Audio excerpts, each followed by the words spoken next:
I never imagined a Wednesday morning could erupt into fireworks, but when Karen stormed out in pearls and wedges, her voice carried like a siren across the lawn. "You're trespassing on my property!"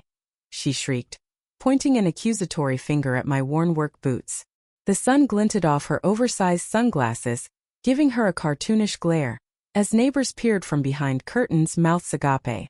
My heart hammered, not from fear, but from indignation because I knew the truth. I was her landlord. A calm smile crossed my face while Karen's face flushed crimson.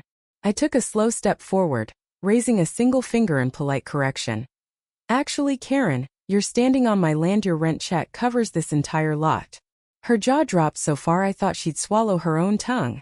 For years she'd strutted around planting plastic flamingos and erecting petty no-parking signs, convinced her HOA powers extended to anyone who dared step outside her self-made territory. She ranted about encroachments and boundary lines drawn in dirt, oblivious to the true survey map tucked in my office drawer. I believed in courtesy, in giving people the benefit of doubt, even bullies, but today mercy met its match. Almost immediately, Karen rallied her usual entourage. Mrs. Patel, convinced I violated some bylaw. Mr. Alvarez, ready with his folding chair to watch the show, and a gaggle of Instagrammers live-streaming every glare and gasp. I glanced at my phone, then back at Karen, and shared files on her screen. The official deed registering me as landlord dated 5 years before she moved in. Her fingers trembled as she scrolled, her followers' comments flying by. Karen exposed. Plot twist. Yet Karen refused to relent. She twisted the documents, squinting as though the fine print might magically alter itself. "Fake news," she barked, slapping the screen. That's when the twist bubbled to the surface. A quiet figure had emerged from the Shadia, homeless veteran named Marcus who'd camped behind her manicured hedge weeks ago, gathering discarded mail and overheard conversations. Marcus stepped forward, nodding to me. "Saw her tearing up your notices," he said, voice rough but steady. "Told her I was your tenant." She laughed. Suddenly Karen's facade cracked. She sputtered apologies, then angry bluster, only to be silenced when Marcus produced security footage he'd pieced together on an old smartphone. There she was after midnight, bulldozing my new fence posts and spray painting graffiti spelling, "No landlord allowed." The video played on a loop, Karen's pearl necklace swinging as she swung a hammer. Her once imperious posture wilted under the weight of her own evidence. Angered neighbors, previously on her side, now gathered around me. They snapped photos of Karen's shriveled bravado. I watched as 5 years of petty HOA dictums crumbled in minutes. Karen tried to argue technicalities, but her voice came out as a strangled croak. I spoke gently, offering her a chance to make amends. Restore the fence, apologize in the community newsletter, and attend mediation. She opened her mouth, then closed it, unable to find a path back to dignity. The irony was delicious. The self-appointed queen of bylaws reduced to pleading for mercy from the one she accused of trespass. Eventually she slumped, shoulders sagging, and nodded. I escorted her to the fence line, handing her a new board and a paintbrush. Her hands shook as she applied fresh white paint over her own graffiti. The very board that declared landlord's domain now her handshake of peace. As the afternoon sun dipped low, the community circled around the newly rebuilt fence. Children played tag, and neighbors exchanged relieved smiles. Karen stood alone at first, head bowed, then licked her lips and cleared her throat. With unexpected grace she addressed the crowd. "I'm sorry. I forgot what it meant to be neighborly." A murmur rippled through the crowd, then applause. I stepped forward and offered a handshake, which she accepted. In that moment the house transformed from battleground to home, no longer the stage for her tirades, but a place where respect trumped power plays. And though Karen's reign had ended bitterly, the day concluded with a shared understanding of boundaries far greater than property lines. The morning after Karen's public humiliation dawned crisp and clear, the newly painted fence gleaming under a sky so blue it seemed impossible that yesterday's chaos had ever occurred. I stepped outside before sunrise, coffee in hand, to inspect the handiwork. The words "landlord's domain" on the wooden sign stood proud and unyielding, a silent testament to yesterday's revelation.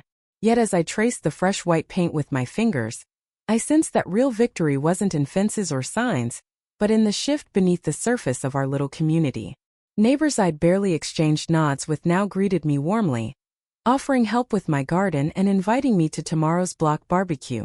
Even Marcus, the veteran whose keen eye had uncovered Karen's nighttime vandalism, stood at the curb, elbow resting on his worn duffel bag, his weathered face cracking into a grin. I tipped my hat to him, and he gave a respectful salute in return.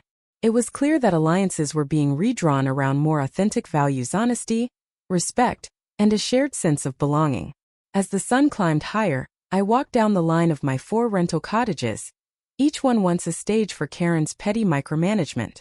Now the curtains fluttered cheerfully, planters bloomed at windowsills, and laughter drifted out through open doors.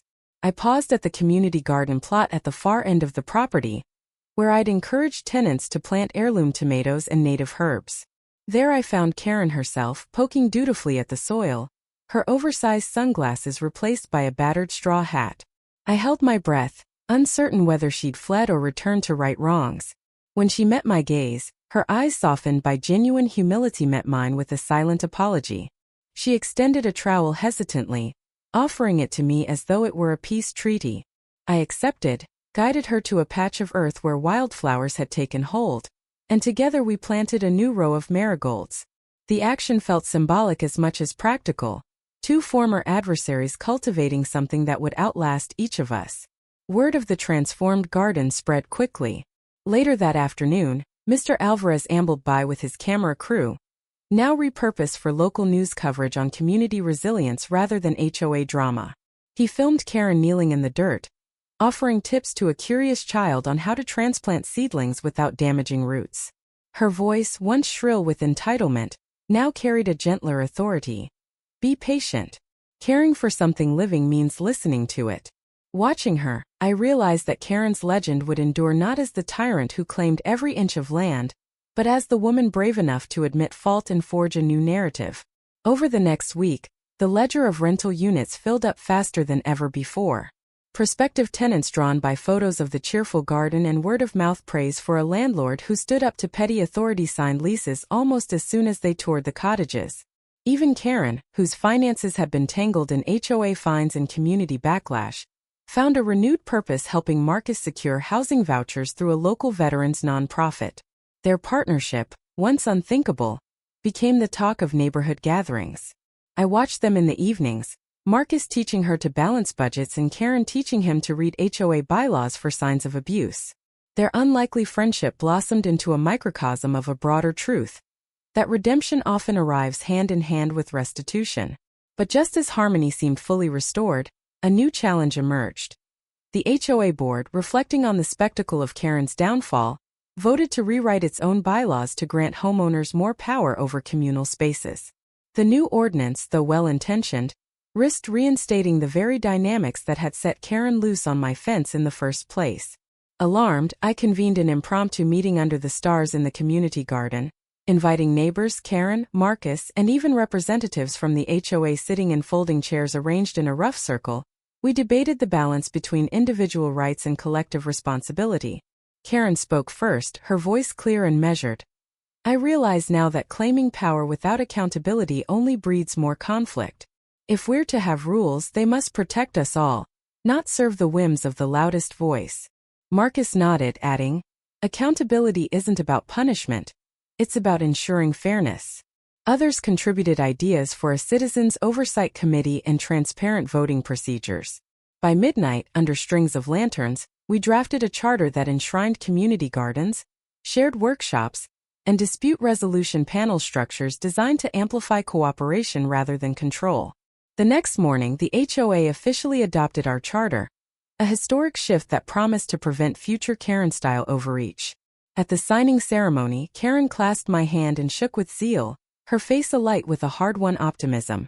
I watched as neighbors lined up to add their signatures, each flourish affirming a commitment not just to property lines but to the principle that home is where empathy lives.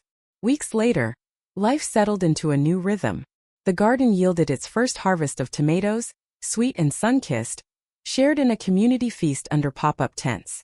Karen served as head of the planning committee, handing out slices of tomato bruschetta with a flourish that hinted at her old flair but channeled into hospitality. Marcus led tours of the veteran's shelter tucked behind the garden, his once stagnant domain now thriving with donated tools and seedlings.